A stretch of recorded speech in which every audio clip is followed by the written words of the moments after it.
Hello, hello, hello, hello, hello. Whoa. Hi, everyone. This is Sudi Burnett, and let's see. Today is January 19. My life today is going to be about suffering is a choice. But the way we understand that we have the ability to choose is to overcome our mind. So when I say suffering is a choice, a lot of us don't really believe that. What does it mean? Suffering is something that just happens to me, and I have no control over it. If you come with that frame of mind that suffering is not your choice and your suffering is something that's happening to you, you're going to have a major problem with that, and you're going to suffer for the remaining of your life until you find out that you can choose, or you can basically watch the conversation that's going in your head, the voice that's constantly talking and telling you, this is right, that's wrong, this is what's going on, this is the reality outside. If you're going to listen to that and not having awareness about it, you're going to have a problem. So let's move back and let's start from the basics of what has been a part of my teaching, which is looking at our thoughts, being aware of the voice that's talking and looking at the thoughts, but don't become engaged with it. Don't let your thoughts entertain you. Look at your thoughts and then observe every word or essence, but then again, look at it with the different eyes and say, this is a conversation that's going on there. But who's having this conversation?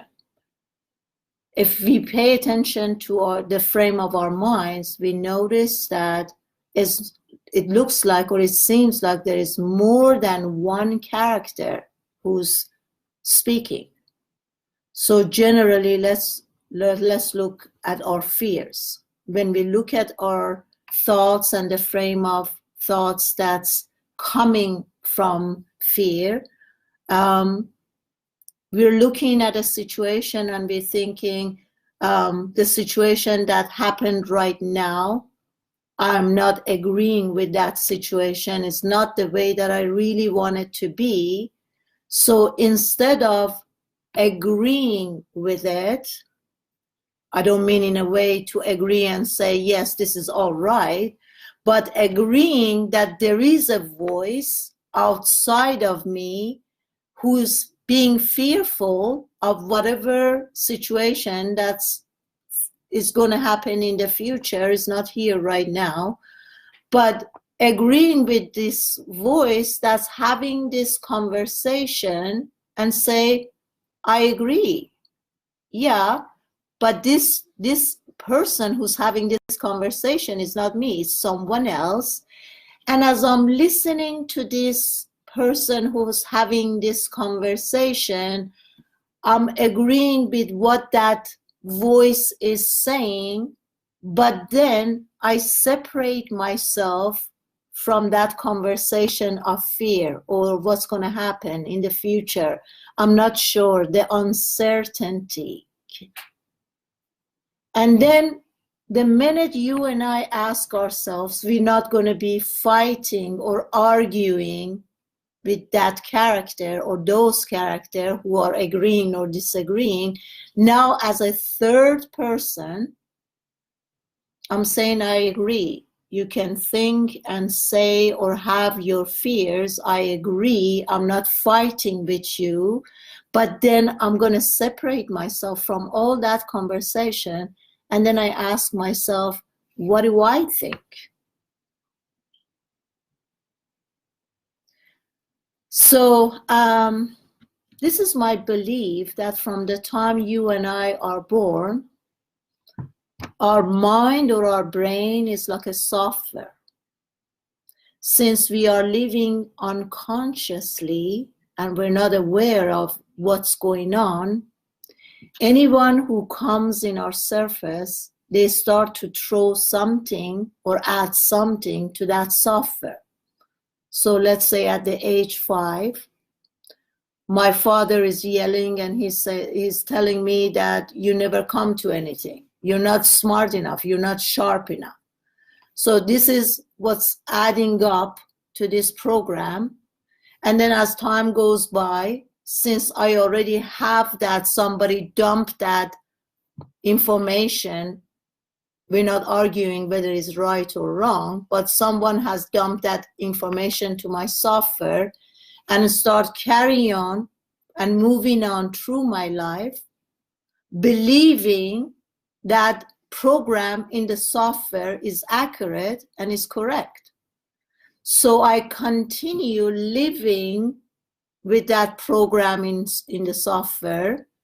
And then my mind that has accepted that information is going to do anything from that moment on to prove to me that the program is accurate, the program is correct. Therefore, I go to school and then I start telling, because this program is telling me that I'm not smart, I start believing in that program and thinking that I'm not smart. So every action, every behavior, anything that I do is just matching up with that idea that I'm dumb, I'm not smart, I can learn. Until years later, if I'm lucky enough, I come to that awareness to start looking back and understanding that there is a software outside of me with all these different programs is running by itself and I have no power over it. And the minute that I realize that, then I can choose, do I want to allow this program to continue playing a song that I don't like and is not to my benefit, or am I going to choose right now to stop this program? So the suffering comes from me allowing, first of all, that anyone who comes in my life throw whatever they want in my program. And secondly, I accept it and I allow that to become real to me, and I allow that to continue playing and happening in my life. Also, if we look at through another lens, why do we suffer as human beings? I would say most probably somehow we learn that it's not safe for us to be our authentic self, to be who we truly are. So somehow this program start picking up stories that when I start speaking, the parents or someone around me says, be quiet, you don't know anything, and you don't count to anything. And these start to adds up and play out.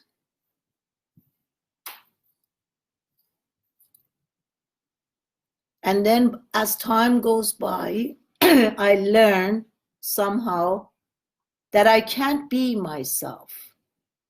Then I start to become an imitation, a fake version of myself. I try to look outside and see what is acceptable to others. And then I try to be that. I try to copy what's acceptable, but I would never allow myself or feel safe enough that it's okay for me to be me. It's okay for me to be authentic me and be myself. And it's okay for me to be me. I allow myself to be myself. I believe it's we need to have courage to be able to be ourselves. No matter what other people think of me, no matter what lens they're looking at me, I have the courage in me to say, it doesn't matter. It doesn't matter how other people see me or look at me. All it matters at this moment is that I accept myself. And I allow myself to be who I am, regardless of the opinion of others. So the suffering starts. I was just talking about this in my Farsi live.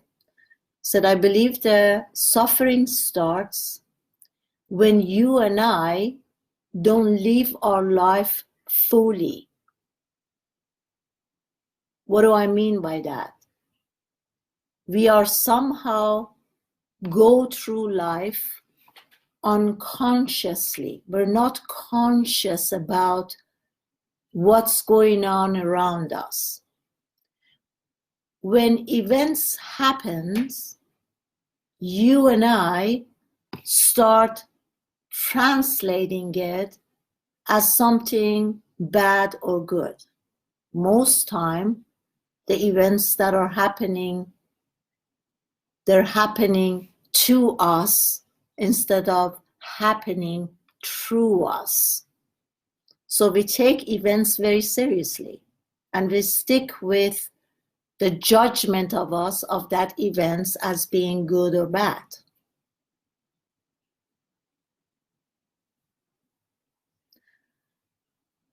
Now, when some events takes place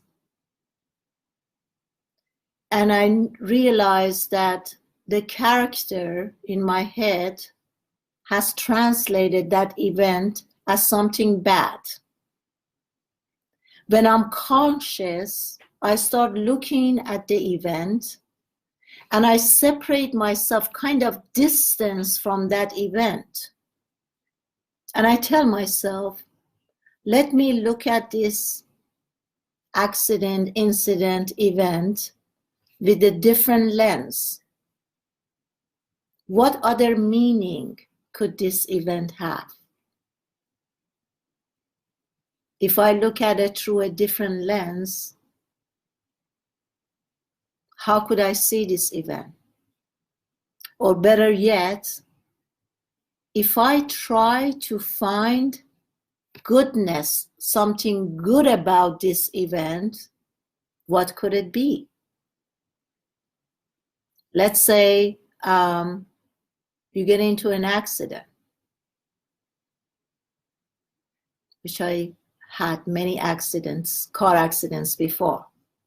So every time when I had a car accident and my physical body became disabled for a while to do my daily routines, instead of judging that events and saying, why should this happen to me? Why does it have to happen right now? Oh, poor me. Why am I attracting all these accidents? Instead of allowing my mind to create all this why, hello, Pupak. Instead of allowing my mind going through all the whys, I just sit back and I say, how could I use this time to my best ability to make the best situation out of this.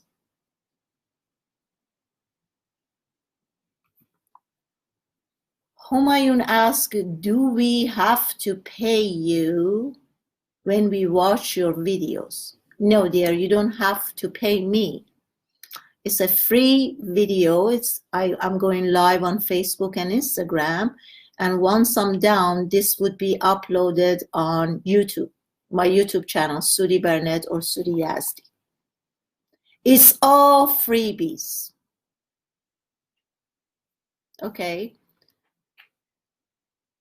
So now that I have been in an accident and my physical body has become disabled, I didn't become disabled in my mind. And through this time, I start thinking, how would I be able to use this to my best advantage? One of the ways would be that I can really start quieting down my mind. This would be the time that I could ask myself, how could I find a way within me? How could I create everything within myself? Where and what is this within thing that everybody is talking about? And then if I'm not judging any event as bad or good, and I'm trusting in the process of the divine or God or universe, whatever we believe in, that this is the best that could happen right now. And I'm sure, since the universe has my back the whole time, this situation is taking place right now for my best advantage. And I'm going to use that. I'm going to use this time to really find out about this amazing machine called brain. And I'm going to try to look for that software. The software that has been placed from the beginning of time, since I came here. And I'm going to look at this software very carefully. From the time I remember, do I remember when I was 2 years old, 4 years old, 5 years old? I'm going to go back and I'm going to start looking at the events, the meaning that my mind or my brain gave to that event. And I'm going to see if that would be a lesson. What did I learn from that event or that situation? And most of us, since we had a really tragic childhood, probably would say nothing. I was beaten up and I was like, nobody could see me. That is a lesson too. If we don't judge it as good or bad, if I have been beaten up as a child, what program did that event set up for me? And when I look at that event and what I learned from it, then I'm going to make sure that I would clear or remove that event from the software, because if I don't, that software starts working and working, and it keeps on working till today. So I can be really deeply urging for a loving relationship. But if that software still had that sexually abuse or physically abuse or mentally abuse, if the software has picked up that program, it doesn't matter how much I do Ho'oponopono or what other method I would use. Until that's removed from that software, I'm going to keep on attracting abusive relationship and situation. So now I can move physically. I feel disabled physically, but nobody can take my mind. I'm going to go through the whole software. I'm going to find out all the bugs, all the viruses. And one by one, I'm going to clear those bugs. So once I overcome this physical disability, I have a clean, clear mind. In that time, I can mentally train myself. I can mentally train my physical body. I can mentally work on my emotion. I can rebuild a character or a personality. So in those times of feeling disabled in my physique, I can start thinking, looking at this personality, who have I become up to this point? What do I love about myself? And what don't I like about myself? What could I change? What am I willing to change?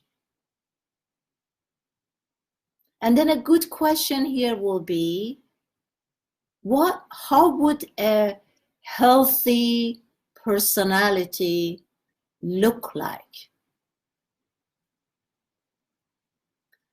Because often I think we are seeing so many wounded people around us, people who are angry, people who are constantly suffering, that we think that is the norm.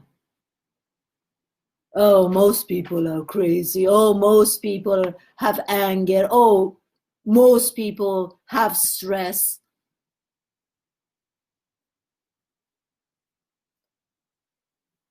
At this moment, let's all of us come to our center, quiet down our mind, and start looking at our personality. Who have we become? What do we love about ourselves? What part of my personality I just love and adore?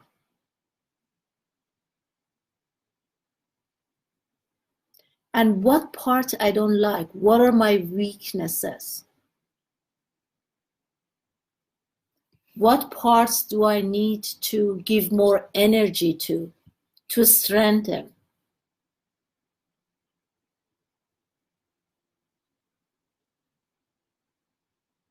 Because in order for us to do the things that we love, we have to become the person who will be doing those things. If I want to become the best athlete, I have to become that personality, self-motivated, always trying my best. When thing goes wrong, I don't give up.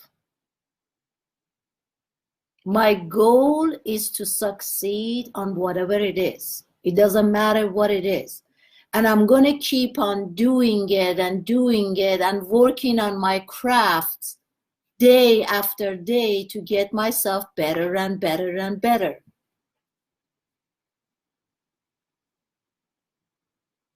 I remember many years back, I had a session with this lady. She contacted me because she had cancer. And when I was talking to her, she says, when I took her deeper into her emotional wounds, she said, I'm finally relieved. How come? You have cancer and you're finally relieved of what? Of all the responsibilities that I had as a mother, as a wife. I had to take care of my parents, the elderly parents, and doing all these things. So there is so much on my shoulder that by creating cancer, I give myself permission for the first time to say no. But since I can't say no in the first place, I choose cancer in order for other people to leave me alone. Because I can't say no. I don't know, because I'm people pleaser, because I'm feeling guilt and shame. Whatever it is, we don't have to attract cancer. We don't have to become sick and ill in order for us to have what we want. So my point is, let's look at our personality and see who do we love to become. It's never too late. It's never too late for me to become who I want to be. Someone who I can love and adore.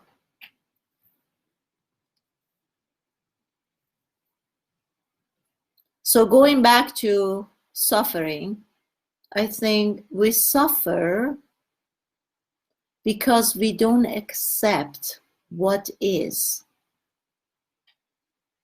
We always into resistance with life itself.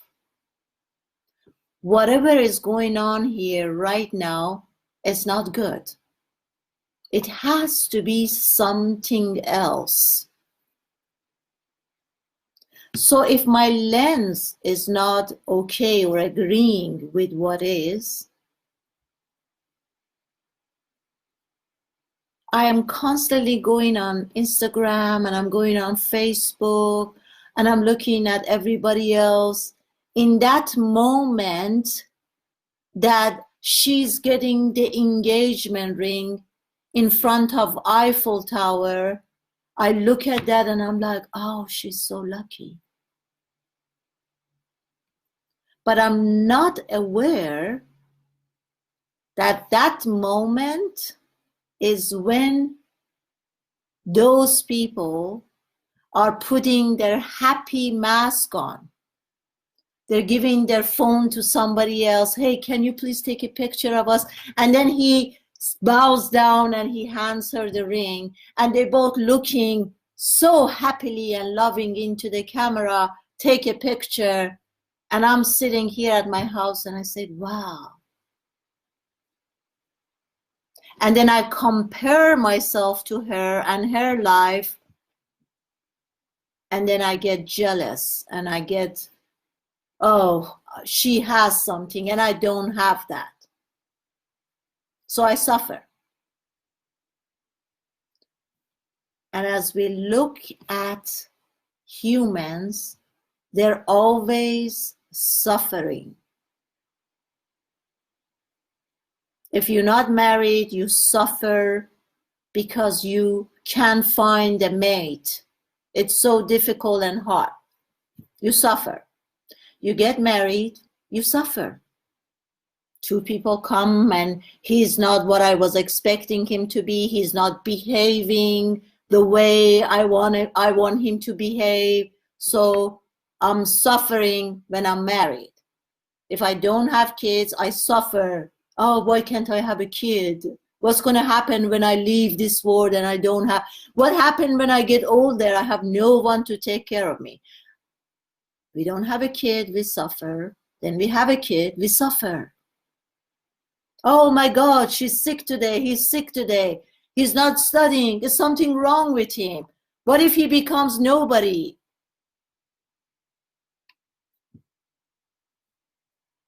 We suffer. We don't have a job, we can't find a job, we suffer. We find a job. Oh, I hate this, I hate my boss, and he pays attention to someone else more. This one got a promotion. We suffer. Funny enough, most people are suffering or worrying about something that hasn't happened yet into the future. What if I get sick? A lot of people living their life here miserably. Thanks, Barisa June. Not only they're not enjoying themselves, but they're really suffering. They're having a hard time. They're feeling bad. They have anger. They're depressed. There is this and that. And then they worry about death. I'm really worried about dying. Well, you're half dead here anyways.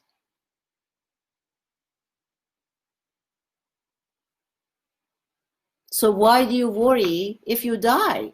Wouldn't that be better if you're suffering here, if you're having a hard time, if you don't like anything that's happening, if you're not a creator, you're not creating? Then die. What's wrong with that? Why do you worry that? You get my point?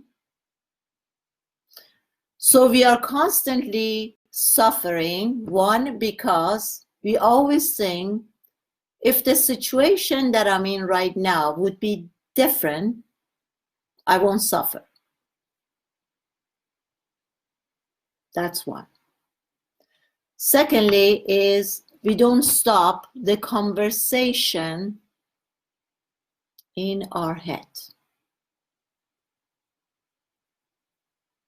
We just get into it and we believe everything that our mind ego is repeating constantly.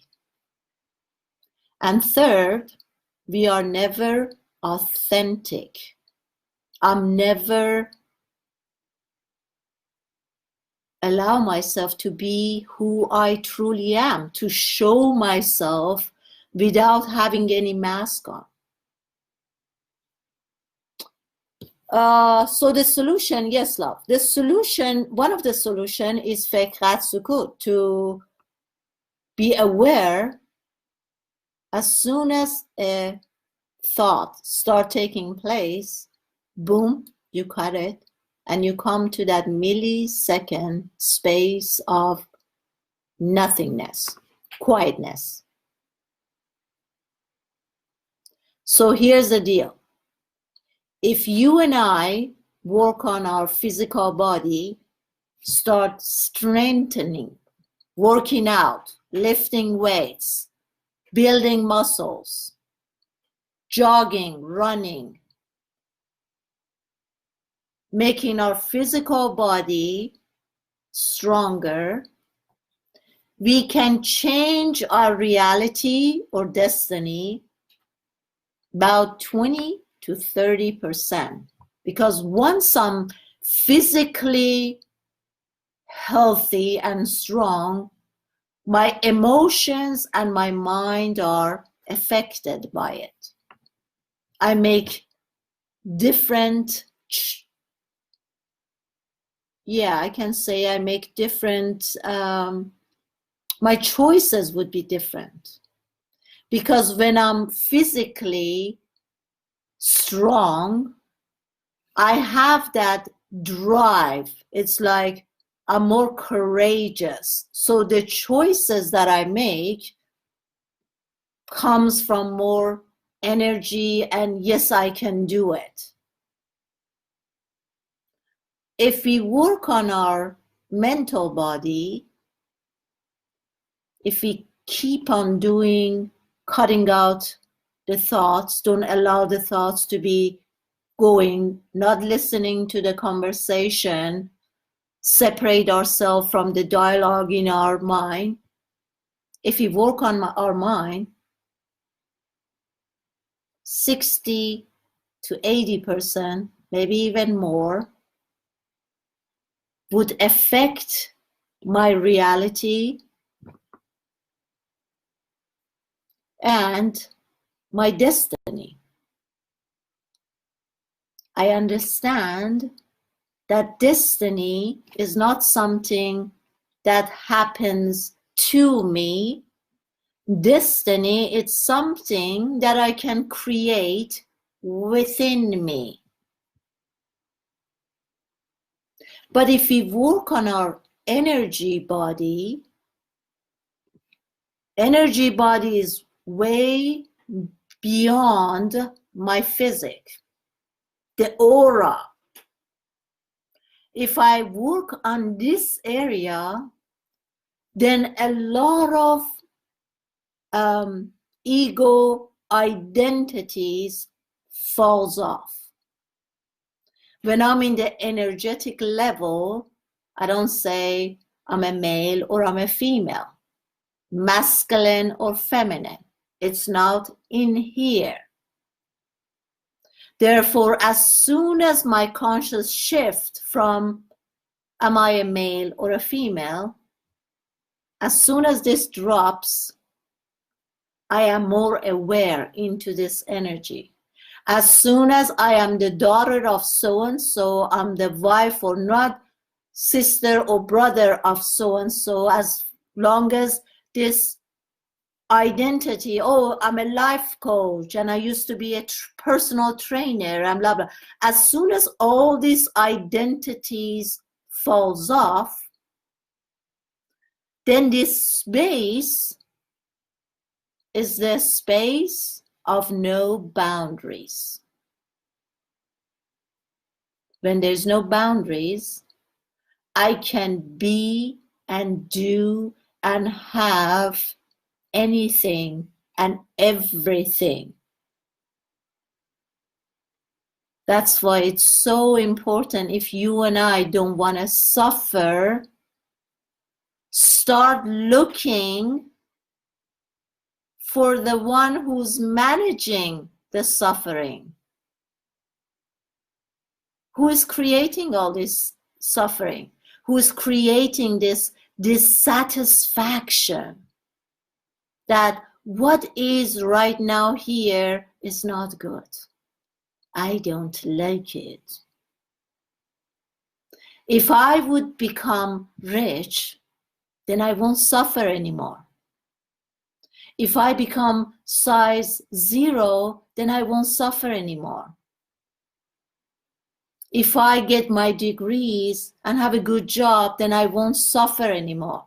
No, this is wrong. For the mind that creates the suffering is going to make you suffer anyway.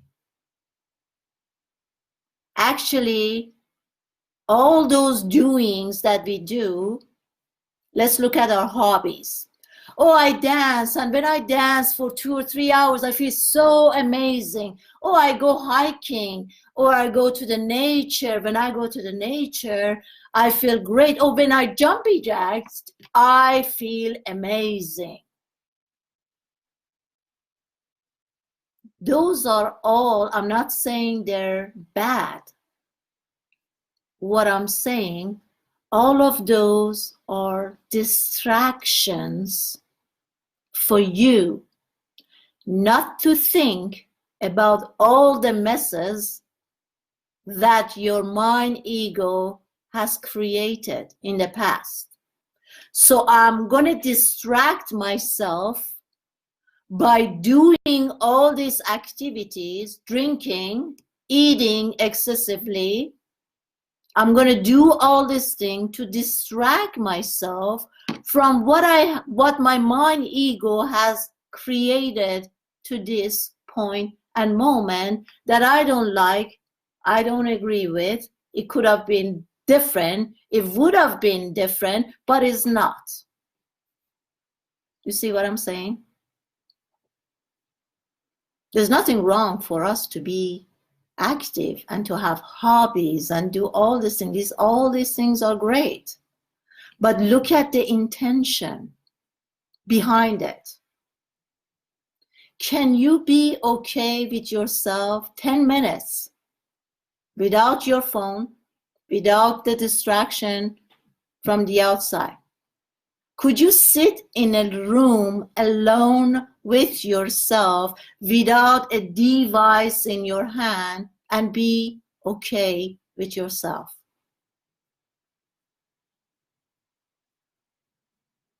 They actually did a study on that. They took hundreds of people and told them to stay in a room for 7 to 8 minutes. And they all went crazy.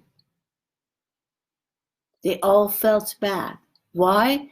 Because we are, as human beings, we are unconscious about everything that's going on. Our reality, the picture, the lens is not created by me, through me as a soul. It's all being created by ego mind. Therefore, God forbid, I sit alone with myself for 10 minutes and then I start paying attention. I have to pay attention to that conversation in my head.